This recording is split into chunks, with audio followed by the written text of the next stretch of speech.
Nice little noise sample here. Okay. Hello, all you happy innovators. How are you doing, huh? Long time no podcast.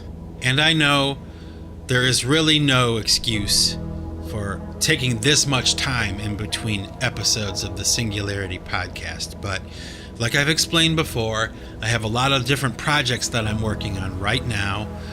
Some of them are music and some of them are not.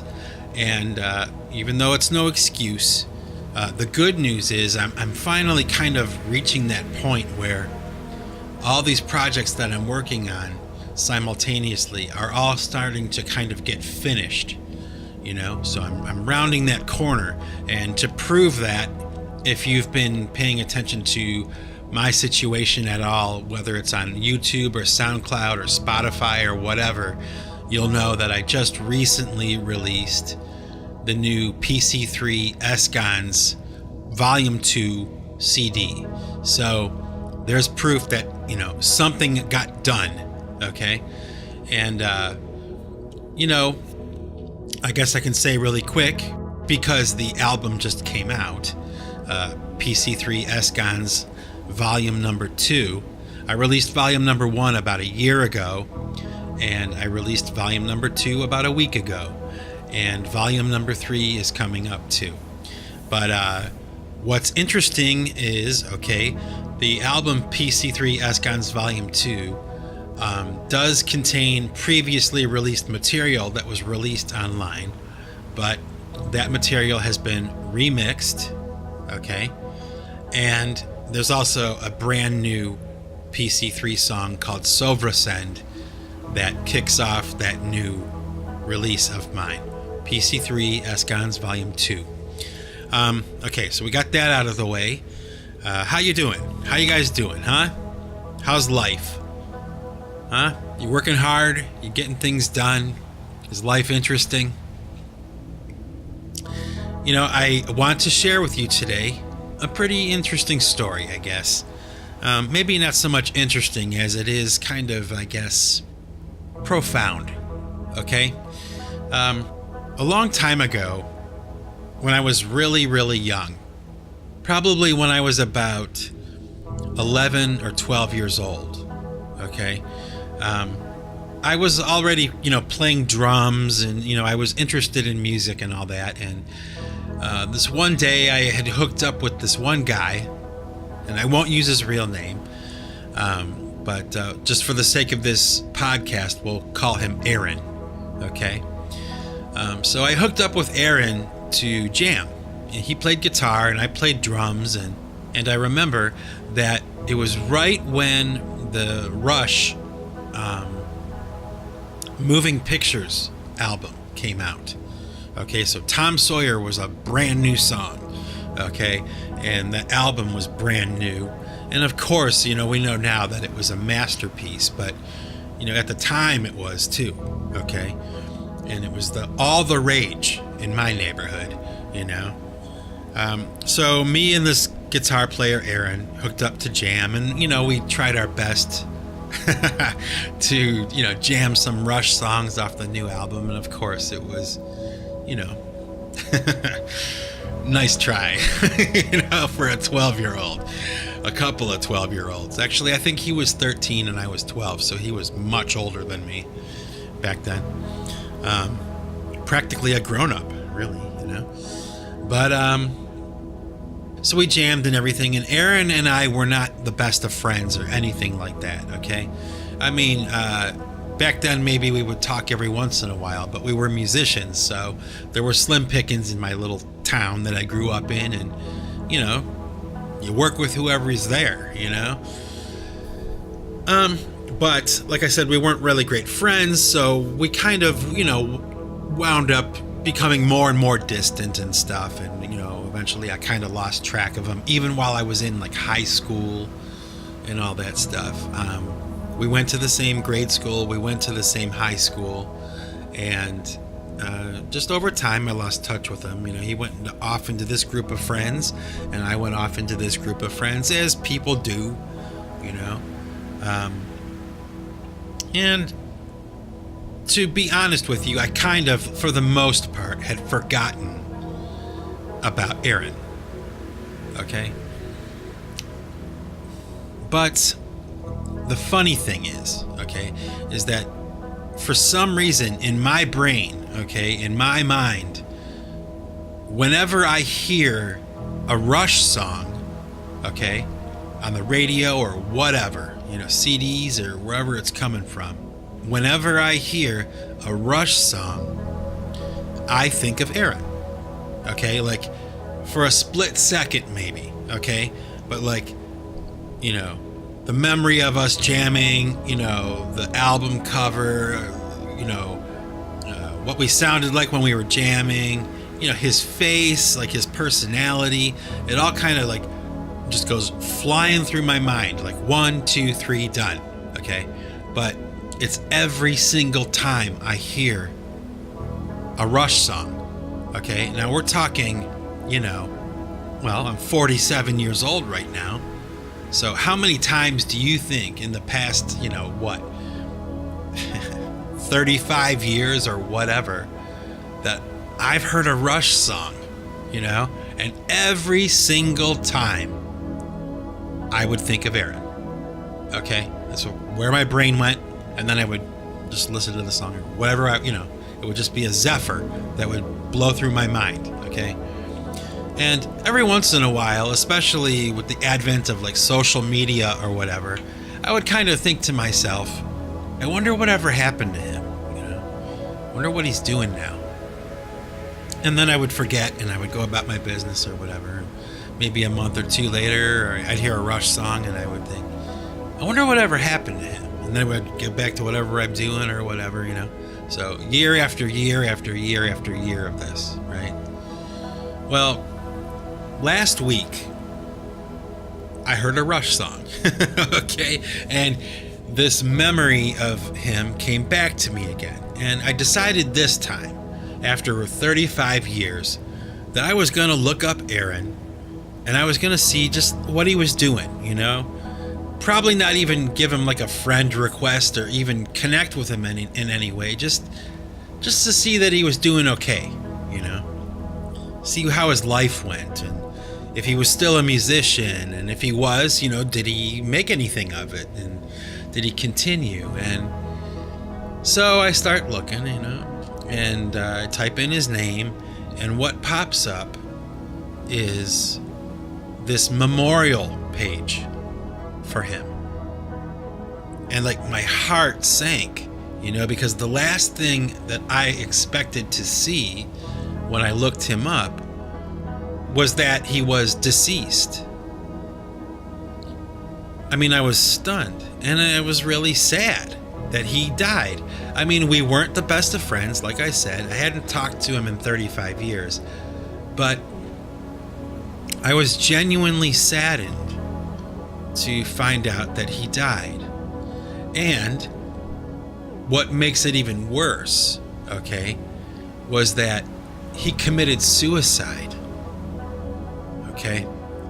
And he committed suicide back in like 1999 or 1996. So back in the 90s, he committed suicide. And aside from the sadness, because there was definitely, that feeling that this guy had killed himself and he was no longer around, this tidal wave of thoughts came to my mind. I mean, I just thought about so many different things, like, wow, okay, he died in 1996, he killed himself in 1996. Did he have a wife? Did he have children? Well, it turns out, yeah, he had a wife and he had 2 children. Was he still a musician? I don't know, how much life have I lived from 1996 until today? I mean, I have done so many different things in my life in that time. My heart breaks for someone who didn't get that same opportunity, and who deprived themselves of that opportunity by their own hand, It ended it all. Now, I've talked about suicide before on the Singularity Podcast, so you already know how I feel about this issue, but in case you don't, you can go back and listen to the episode I did on suicide, because it's something I feel very, very strongly about. And it concerns me that there's this epidemic of suicide happening on the planet right now. Okay. So, anyway, back to the story of Erin. While I'm sitting there kind of contemplating all these things that are kind of going through my mind, as soon as I found out that he had died and that he had killed himself, well, I decided to leave a comment on this memorial page. Okay, just kind of explaining, that him and I had jammed once, and we were jamming Rush songs, and every time I heard a Rush song, I would think of this guy, and, I'm just really sad to find out that he died, and those type of things, that sentiment. And I'm sitting there kind of doing my work or whatever, and lo and behold, his sister responded to my message. Okay, so it was really kind of nice in a lot of ways, because it was the next best thing to being able to actually talk to this guy. But I wound up getting into this dialogue with his sister, and I didn't know his sister when I was younger. I remembered seeing her in school and things like that. I remembered her face, but she was older than me, maybe by a couple of years or maybe 3 years. So I didn't ever really have the opportunity to really talk to her. But, the great equalizer is time, and even though she's still older than me, it's obviously easier for us to have a dialogue now that we're adults. And we did, and we had a nice conversation. Her family, and her especially, are still extremely sad that this happened. I mean, they're coping with the loss of their brother or their son, and it was abundantly clear in our dialogue with each other that she really was still in many ways struggling with this memory and the sadness of this event, which harkens back to my thoughts from that other podcast I did about suicide, where it's like, suicide is the ultimate act of self. And while it's horrible for the person, the victim of suicide, the real victims of suicide are the people that are left behind. It's a burden of sadness that probably will never go away until the person dies themselves. Like, the sadness attached to having lost someone to suicide would just stay with you until you breathe your last. It just doesn't go away. And it was clear after talking to his sister for a while. Yeah, that's the case. And you know what? It sucks. It sucks. Because now, I guess in some weird way,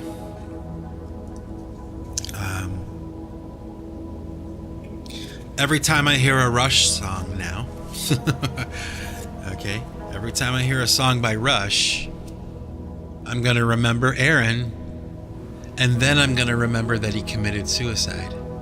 So now, it's like forever and ever, this sadness of him killing himself is on my soul now too.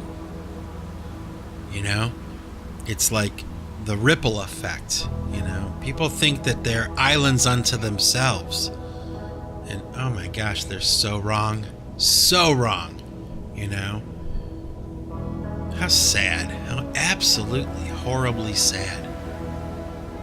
People can be so stupid sometimes, They can. And selfish. And it just got me to thinking. It just did. Just set it off in my mind. Just the idea of, time and getting older and, I guess maybe because I'm, middle-aged, or approaching middle-aged. I'm 47. Like I said, you reach a certain age and you start contemplating, like this idea that you're gonna die, and it just is. It's hard enough, as a healthy adult male to think that stuff, but to think that somebody, way back in the day, someone who was so young, so young. How old would he have been in 1999? How old was I? I don't know, maybe 29 or something, or 28. I don't even know. Horrible at math, by the way. But, my life hadn't even started yet, 28 years old? It's like, damn, that's like, I was still a kid, I hadn't lived any life yet, practically. That's how it seems anyway now. 20 years later. It's like, to think of my life having ended at that time. I just, and I tried to ask Erin's sister, some of the details, without prying and without, making her dredge up this horrible memory, in its completion, just kind of giving me some of the basic facts of the situation. And she told me that, he had a wife and 2 kids and he never left Ohio. And she didn't really go into the details of why, he committed suicide. However, she did say emphatically that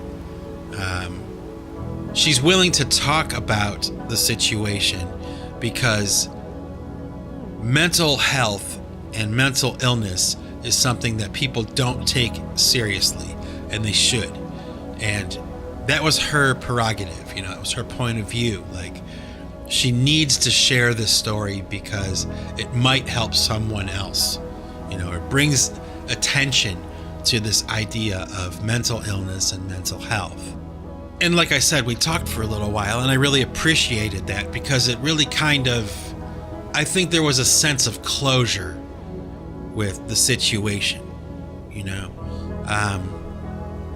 just having gotten some of the details was better, I think, than having no information at all other than the fact that he killed himself back in the 90s. That wouldn't be enough for me to just kind of let it go, so fortunately for me, I guess I can say I'm able to move on from it. Obviously, he wasn't my best friend, he wasn't a great friend to me, but it's odd and it's strange how when you make a connection with people, even if it's brief or even if it was a really long time ago, maybe it's not like this for you. I guess maybe it's just like this for me. Maybe I'm weird, okay?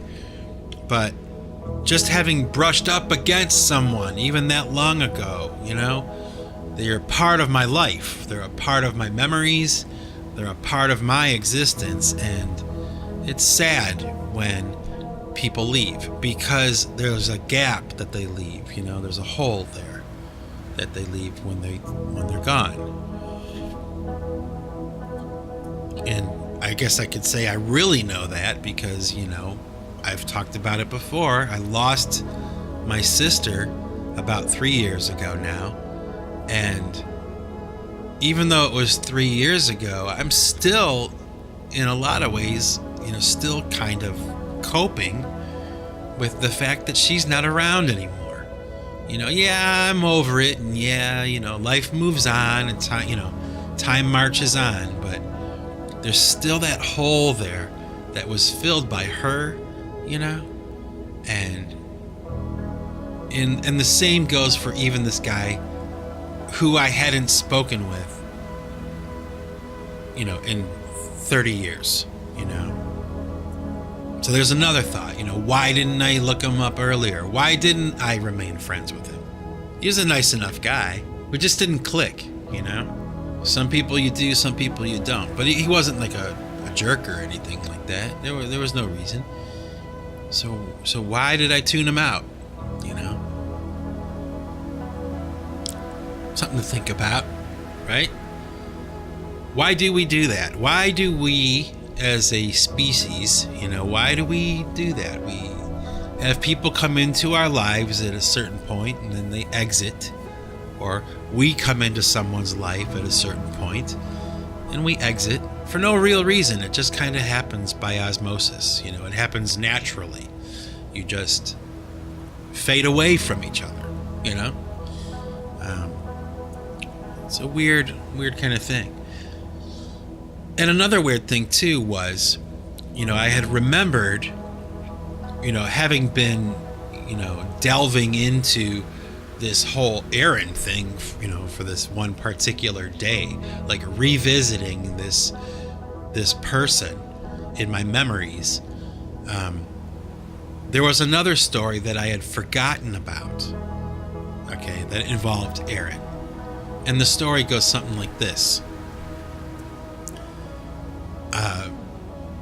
I was in a band when I was really young. It wasn't really a band, but it was like some kids that played music. And we had a gig. We actually had a gig coming up. And I needed a drum set. For one reason or another, my drum set was out of commission. Or maybe I didn't even really have a complete drum set yet. But Erin did have a complete drum set. It was a black Ludwig drum set. And, he was willing to let me use his drum set for this gig. And he just saved my ass, like he was so gracious about it and just so cool about it that he just let me use it. And I had kind of forgotten about that until I started to kind of mull through all of my memories of him, and he was on my mind all day. Then it came back to me like, oh my gosh, I totally forgot that he had lent me his drum set that one time. What a nice thing to do, I mean, he was such a nice guy, such a nice kid. I can't imagine how things could have gone that wrong. I mean, we grew up in the same neighborhood. We grew up in the same territory. So, and we went to the same schools, so we had a lot of things in common. But he just didn't make it past the age of like 27 or 28, Like life had become too much for this cat, and he just decided he wanted out. I just can't imagine that. I can't imagine it. Even just the real tragedy is, just the time that he deprived himself of by his own hand, Oh, the life I've lived between 28 and 47, or let's just say for the sake of discussion, 27 and 47, that's 20 years. It's a lifetime. It's a lifetime. And all this stuff, all this thinking about this guy Erin got me to thinking too about how I view my life, okay, in these like chunks, these chunks of time. How I look back on my life and it's as if there were chapters to it. And in those chapters were certain people and certain friends, and maybe I was doing certain things or going to certain places in those very compartmentalized chunks of my life, you know? And when I look back on it, it's just almost like a movie or a book, you know? That there was the life I led from 0 to maybe like age 14. And then there was the life I lived, or this chunk of time, this chapter of my life that was like maybe 14 to 18, you know, high school years. And, you know, then on to college and beyond, you know, these chunks of time and people and events and memories. But they opened and they closed, and then a new chapter started. And of course, at the time, like as the chapters are being written, I didn't have the foresight or anything to know where I would be 20 years later or anything. There was no future. There was only hope and those kinds of things. There's a thought, you know, he didn't have any hope, and I did. There's another thought. Why did he not have hope and I did have hope? Why? Why? You know? These thoughts send me reeling, you know? These memories send me reeling, and these ideas and these questions. It's enough to keep my mind occupied for days, you know? I mean, I'm still thinking about it. So much so that I'm devoting an entire Singularity podcast to just him and the thoughts around him, you know? I don't know. I guess there's really not much more to say about it. I'm sure I'm going to be thinking about it for a while still, even beyond this podcast, you know? And like I said, you know, he is forever linked in my brain, in my mind, to the band Rush. You know, whenever I hear a Rush song, it could be YYZ, you know, it could be anything by Rush, Animate, you know, Subdivisions, Spirit of the Radio, Limelight, the list of songs that you hear. Man, on a daily basis, even if you're even listening to the radio or something, you hear them every day, you know? So I guess that means that for the past 35 years or whatever, I've thought about him every day, you know? And I will continue to think about him into the future every time I hear a Rush song, you know? It's amazing how music can do that, isn't it? How we attach people and events and memories and things to music. How music can trigger the memories and thoughts of a specific point in time with a specific group of people, or maybe one person, you know? It's as if the music becomes them, you know? The music becomes the theme song for that moment in your mind. Amazing how music can do that. It's amazing. I don't think it happens so much with paintings or sculptures or books. It's music, you know. It's the music is in the background, right? It's in our lives. It's what's playing while we're doing the thing we're doing with our friends, you know. And it becomes indelibly attached to the time and the people that we were with. And there's another thought. I mean, I can just keep going, right? There's another thought. Has any of my music ever been that for a person? You know? That's reason enough to keep doing it. I'll tell you that. If I ever have the inclination to stop making music or something, all I need to do is remember that, you know. Like, kind of cool, actually, you know, even though I'm a nobody, I have made some music, and, you know, some of it has affected people or touched people, you know. And I know this for sure because I've had fans contact me and ask me permission to use my songs, like at funerals and stuff like that, you know. Can you imagine? There is no higher honor, you know, when somebody loses a loved one and they want to use my song, you know. Like, my song is emblematic of this person or their sadness or their feelings or what they wish to express. That's a pretty cool thing. It's a pretty cool thing. You know, as a independent artist, musician, whatever, and you may be the same, okay? We may not get paid a lot of money, you know?